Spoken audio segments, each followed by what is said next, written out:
They thought we were harmless, soft-skinned, emotionally volatile, bound by ethics. To the Garnic's dominion, we were a curiosity, a fragile species that mourned its dead and buried its enemies with honors. They watched us offering aid to wounded civilians, pausing wars for diplomacy, holding fire out of restraint. They saw compassion and mistook it for cowardice. But they didn't understand. Not yet.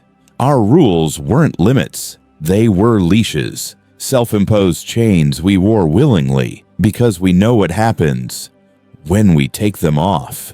Enter Gunnery Sergeant Elias Holt, veteran of the Martian dust riots, zero-G drop specialist, survivor of the lunar siege, captured, interrogated, shackled in a room where even the walls whispered contempt.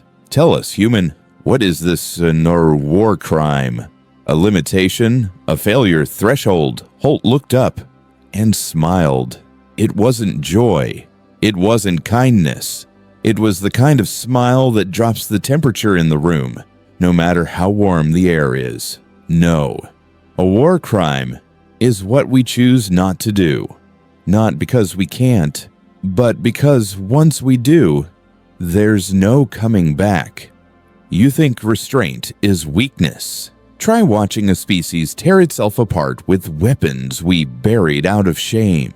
You think honor is a flaw? Wait till we stop caring about it. You want to see what happens when we take the gloves off? Then keep pushing. That was the moment. The second the Garnics stopped laughing, that was when they realized we weren't playing by their rules. We were playing by ours, and we just decided. We were done holding back. The stars had been silent for centuries, until they weren't. When the Garnic's dominion arrived, they did not announce themselves. No transmissions, no diplomacy, no demands. Just gravity shadows on long-range sensors, fleets dark as space itself, and weapons that bent moons like molten glass. They didn't come to negotiate. They came to conquer. Outposts fell first, mining colonies vaporized, terraform stations crushed beneath antimatter sieges, civilian ships gone. No warning shots, no survivors. Humanity didn't have time to respond. We were too busy surviving. To the Garnics, it was never a war. It was a purge, a sterilization, a cleanup operation. We were just a lesser species.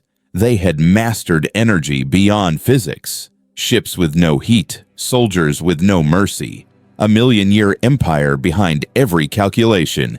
And still, they underestimated us. They watched us cling to rusted hulls, hide in moon caves, fight with mining lasers, and patch together scrap ships. They watched us patch bleeding comrades, offer rescue to civilians not even our own. They saw us drag wounded enemies off the battlefield and treat them, and they laughed. They cry over prisoners, one Garnic's admiral scoffed. They mourn civilians. They offer surrender terms to enemies with no leverage. They are not warriors. They are caretakers. That was the assumption. That was the mistake. They thought empathy was a defect, that restraint was weakness, that our codes, our ethics, our laws were limits. What they didn't understand was that those rules weren't born of peace. They were born in fire, in trenches, in bombed-out cities, in scars we never stopped counting. The Garnics didn't know what it meant to choose not to become monsters, but they were about to learn. The Garnics had technology, fleet-scale cloaking, orbital particle spears, armor that bent light around their soldiers like shadows. With rifles, they had doctrine, tiers of command, logic trees, brutal precision, victory through overwhelming, calculated dominance. But they didn't have what we had. They didn't have Elias Holt. Holt wasn't a strategist, not a prodigy, not bred in some simulation chamber or calibrated by AIs. He was a grunt, a marine, built on caffeine, field improvisation, and 1,000 years of Earth's recorded disasters. You know what the Garnics never understood? Humans don't need better tech to win. We just need to understand how you think, and then we make it your weakness. They'd captured Holt on Ratha 9. He let them think they'd won. One human, alone, wounded, easy prey. That's what they thought. What they didn't see was the backup signal hard-coded in his neural link, a modulated frequency. Through his dental implant, every wince they caused him, a pulse, a ping, a direction, every scream they pulled from his throat was a message. He fed them what they wanted: lies, half-truths, ghost battalions, fake signals, phantom war fronts. He drew them into chasing shadows, splitting fleets, burning fuel, bleeding time. By the time they realized what he'd done, it was already too late. 3 human warships dropped out of FTL inside the atmosphere. It was a maneuver that made no sense, not by their rules. But humans don't fight by rules. We fight to win.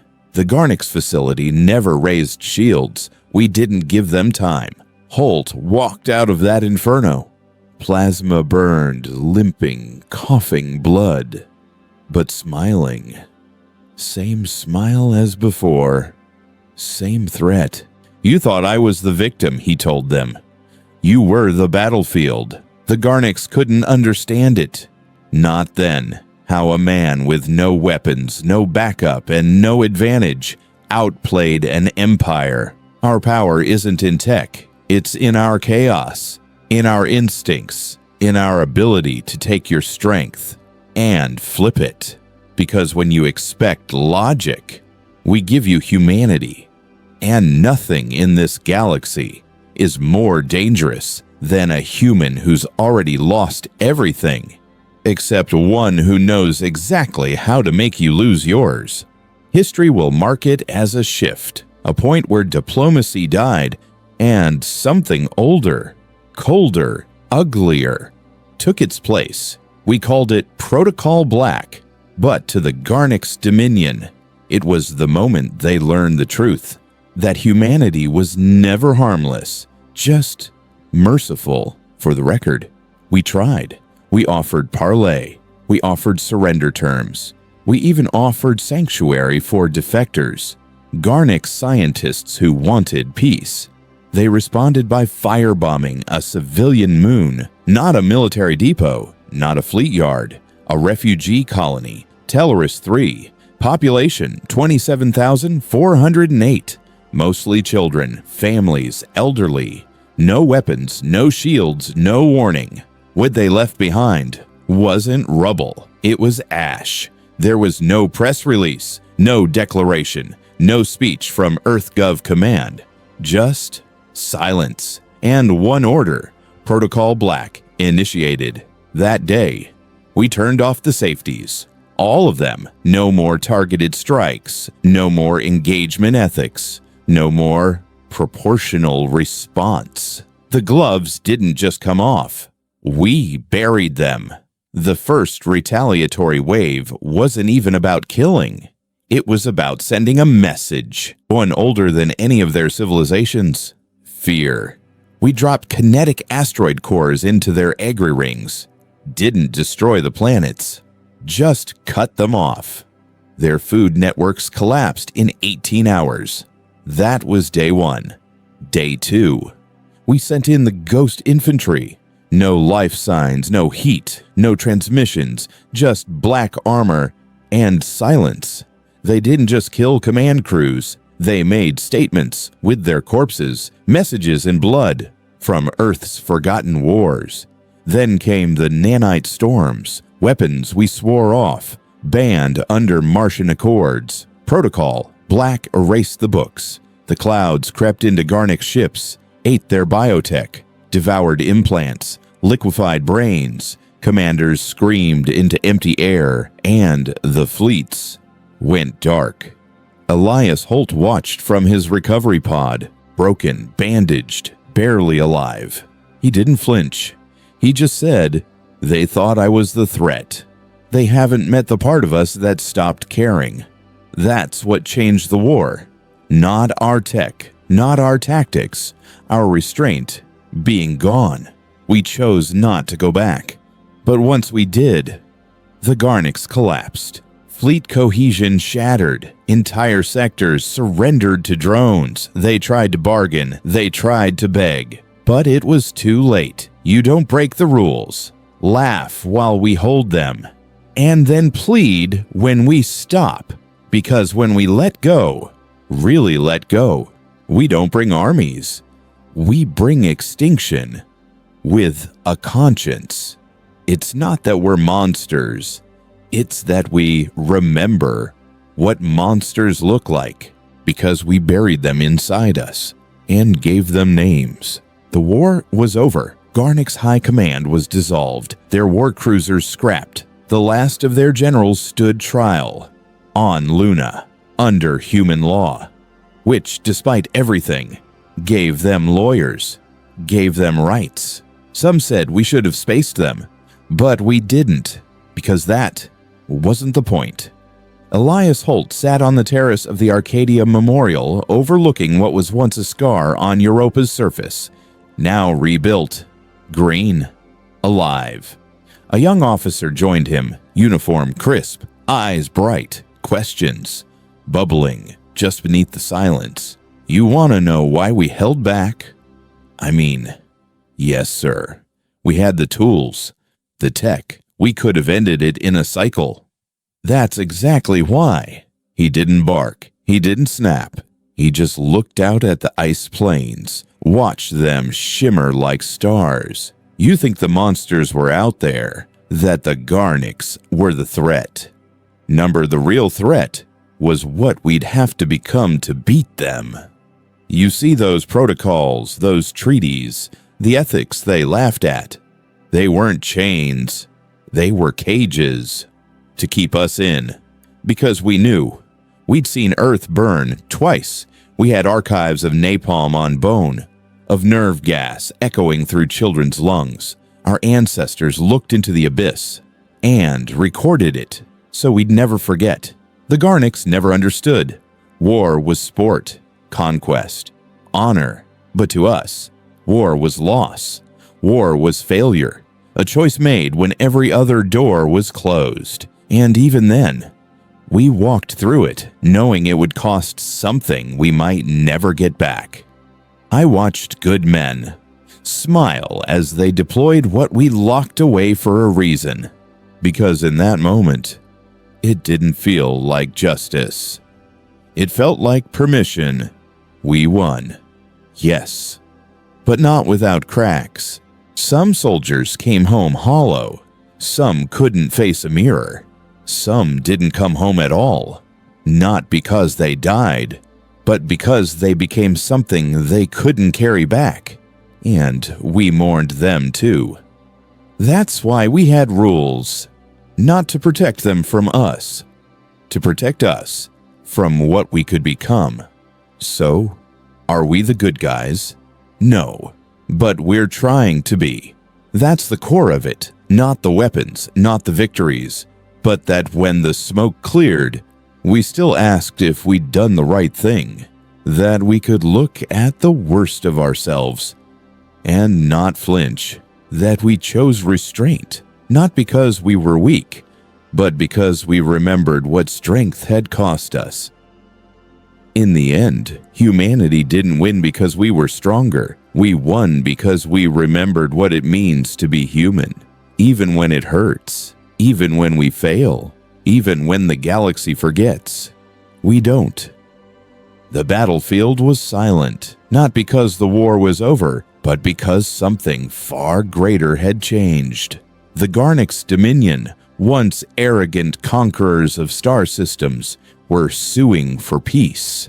Not out of defeat, not because their ships were shattered or their armies broken. They came seeking terms because they finally understood. They feared what had truly been unleashed. They feared us. For centuries, the Garnics believed humanity was a fragile species, a species that cared too much, a species that hesitated. They saw our compassion as a weakness, our mercy as a flaw. They thought those were chains holding us back. But that mercy, that compassion, was our greatest weapon. Not technology, not numbers, not firepower, but restraint. The power to choose what kind of monsters we would be, and which monsters we refused to become. Because make no mistake, the Garnics had never faced a foe like us before. One who knew both the fury of war and the burden of mercy. One who could unleash hell and then hold back from burning the stars to ash. They underestimated the weight of our conscience, and now they come to us, not with threats, not with pride, but with fear. Fear of what humanity really means. The Garnics have seen what happens when you push a human too far. They have felt the scorch of a wrath tempered by choice, the cold calculation of warriors who understand what true victory costs. They have learned that our chains are forged not from weakness, but from history. History written in fire and blood, in loss and redemption, because that is the essence of humanity. Not domination, not conquest, but resilience. The quiet strength that survives beyond the battlefield, the courage to face the darkest nights with hope still burning bright. So here we stand, not as conquerors, not as victims, but as witnesses to what it truly means to endure, to overcome, to rise again. They thought our compassion was a flaw. They thought our mercy was weakness. They didn't realize the only reason we don't burn the stars is because we've already seen what happens when we do. And that is why they fear us, because we are not just survivors. We are humanity. In every corner of the galaxy, they whisper it now. Never make the humans angry, because even their nightmares have rules, and they wrote them. This isn't just a story about humans being dangerous. It's about something far deeper. We are dangerous because we choose to be, because we know the weight of power, because we carry the burden of conscience. And in that choice, in that restraint, lies our greatest strength. Not just survival, not just victory, but the moral courage to be more than monsters, to be human. So remember this, humans aren't just dangerous. We are aware enough to be dangerous by choice and compassionate enough to hold ourselves back. And that is what makes us unstoppable.